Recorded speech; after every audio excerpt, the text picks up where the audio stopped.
അസ്സലാമു അലൈക്കും വറഹ്മത്തുള്ളാഹി വബറകാതുഹു. മകൻ മരിക്കുന്നതായിട്ട് സ്വപ്നം കണ്ടാൽ നമ്മൾ മുൻപ് പറഞ്ഞിരുന്നു, ഉപ്പ മരിക്കുന്ന സ്വപ്നം കണ്ടാൽ, ഉമ്മ മരിക്കുന്ന സ്വപ്നം കണ്ടാൽ, ഭാര്യ മരിക്കുന്ന സ്വപ്നം കണ്ടാലൊക്കെ നമ്മൾ പറഞ്ഞ വിഷയമാണ്. അത് നമ്മുടെ ചാനലിൽ അപ്ലോഡ് ചെയ്തിട്ടുണ്ടോ ഇല്ലയോ എന്നുള്ളത് വ്യക്തമായിട്ട് ഓർമ്മയില്ല.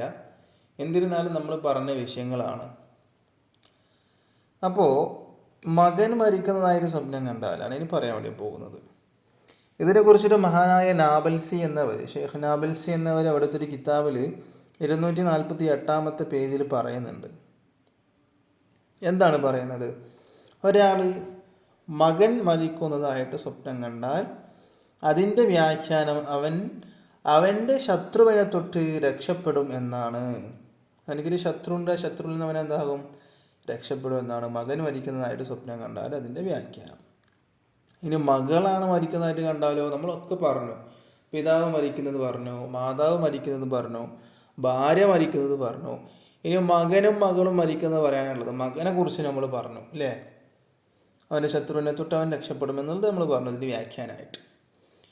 ഇനി പറയാൻ വേണ്ടി പോകുന്നത് മകളാണ്. മകൾ മരിക്കുന്നതായിട്ടാണ് അങ്ങനെ സ്വപ്നം കാണുന്നത്. അപ്പോൾ അതിൻ്റെ വ്യാഖ്യാനം എന്തായിരിക്കും? നല്ലൊരു വ്യാഖ്യാനമായിരിക്കുമോ?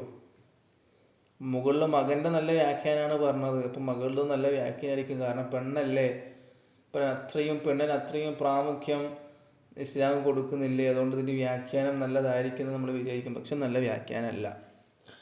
അതിൻ്റെ വ്യാഖ്യാനമായിട്ട് പറയുന്നത് രക്ഷപ്പെടാനുള്ള മാർഗം അടഞ്ഞു പോകും എന്നാണ്. മനസ്സിലായോ? മകൻ മരിക്കുന്നതായിട്ട് കണ്ടാൽ നമ്മൾ പറഞ്ഞു ശത്രുവിനെ തൊട്ട് അവൻ രക്ഷപ്പെടും. ഇത് ശത്രുവിനെ തൊട്ട് രക്ഷപ്പെടാനുള്ള മാർഗം ഉണ്ടല്ലോ, വഴി ഉണ്ടാവുമല്ലോ, അത് അടഞ്ഞു പോകുമെന്നാണ് വ്യാഖ്യാനത്തിൽ പറയുന്നത്. അല്ലാഹു അഅലം. ഇൻഷാ അല്ലാഹ് വീഡിയോ ഇഷ്ടപ്പെട്ടാൽ ലൈക്ക് ചെയ്യുക, ഷെയർ ചെയ്യുക. ഇതുപോലത്തെ വീഡിയോസ് ലഭിക്കാനായി ചാനൽ മറക്കാതെ സബ്സ്ക്രൈബ് ചെയ്യുക.